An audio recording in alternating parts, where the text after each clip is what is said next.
John from J.O. Ventures Outdoors, and I'm here in the backyard with a video on some knives I recently that were recently given to me. They're recent additions to my collection, and I just wanted to, except for one of them, I did purchase it, and I just wanted to share these with you. And you know, when people find out that you collect knives and that you appreciate pocket knives, they often give knives to you, and I really appreciate that. And so my father-in-law and my mother-in-law recently visited, and we had just a great visit over the holiday. And my father-in-law gave me some knives, and some of these were his father's. So that's even more of a treasure to me. And so I wanted to share some of these with you, and then one of them I purchased recently. So the first one is a knockoff Swiss Army knife, and you know, it has all the implements here. I'm not going to go through all these. It says stainless china on the blade here, but it's got that. It's got the scissors and the can opener and the saw and all the normal implements. And I'll find out what brand this is. I've seen some videos on this. I think Tobias Gibson has actually done a video on some of these, so I'll watch that and put it into the description in case you're interested. But he gave me this. He was using it, and which is fine. You know, people, if that's what they can use, that's fine. As far as a knife, you know, any knife is better than no knife at all, and he was using this.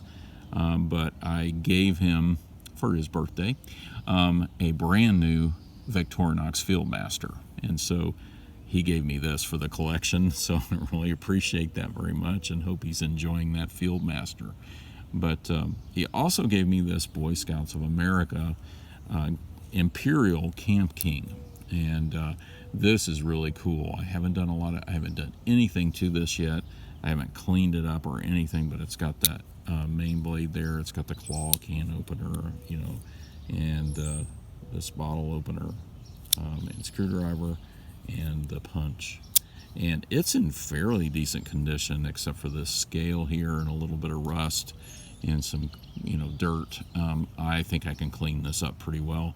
And so I'm going to work on this here pretty soon. But it is shrinking away from the scale or the liner there a little bit. But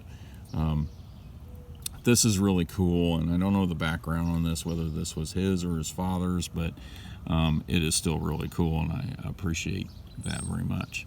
This was my father-in-law's father's knife, and so this is a Colonial Melon Tester, and it says Tee-Pak on one side. I'm not sure what that company was. I'll do some research and see if I can put that in the description. It has his initials on the other side, and this was used by melon growers to core out melons, I'm assuming, to test the ripeness. And so this is just a really cool pattern. Again, that's from just a video that I watched recently on melon testers. But this is just a really cool knife. I haven't done anything to this either. Don't know if I will, but this was my father-in-law's father's knife, and that is pretty awesome. This next one is my favorite of the bunch, and this was my father-in-law's father's knife. It is a Kabar. It says Kabar, and I believe it says stainless. And this is a Kabar multi-tool, and it has this main blade. I'll go through the tools here, I guess. The main blade, this bottle opener with a screwdriver with this square, I assume this is for like hex or square-shaped screws and things to potentially unloosen those. I don't know. It has this very old style can opener where you would assume stick this in the can.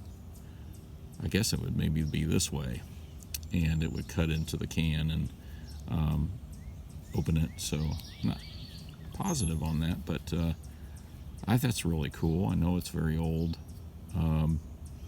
And then it's got a punch on the other side. There it is, right here. So, and it says Union Cutlery Company on that stamp there. So, I don't know much about this knife. I couldn't find any information. The only information I found was on a 7-bladed model of this. And it was from the 30s. So I'm assuming this might be from the 30s. I'm not sure. I can't imagine it's that old, but maybe it is. I did a lot of work on it. I polished the bolsters and the scales and all the blades, and I worked on this blade. I had to file a little bit off right there so that it would close all the way, and glue one of the handles down. But this is a very cool piece, and it has quite a bit of blade play. As you can imagine, it's very old, but it has great snap. I sharpened it. That is one of my favorites in the collection right now. I very much treasure that because that was my father-in-law's father's knife, and my father-in-law's father carried that all the time, according to him, and so that's very cool. The last one I bought out of my local pawn shop, and out of the $5 bin, which I look at quite often, and this is a Thornton USA single-bladed knife.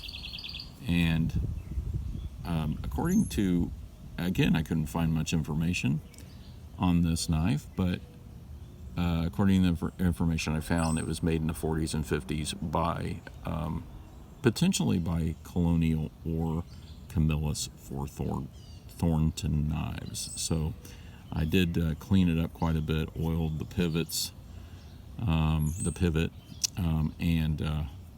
cleaned it up as best I could. I wanted it to look a little bit used, but this is a pretty cool knife. I like it a lot, and I think it's a nice addition to the collection. So I just wanted to share these with you today. So thank you for watching.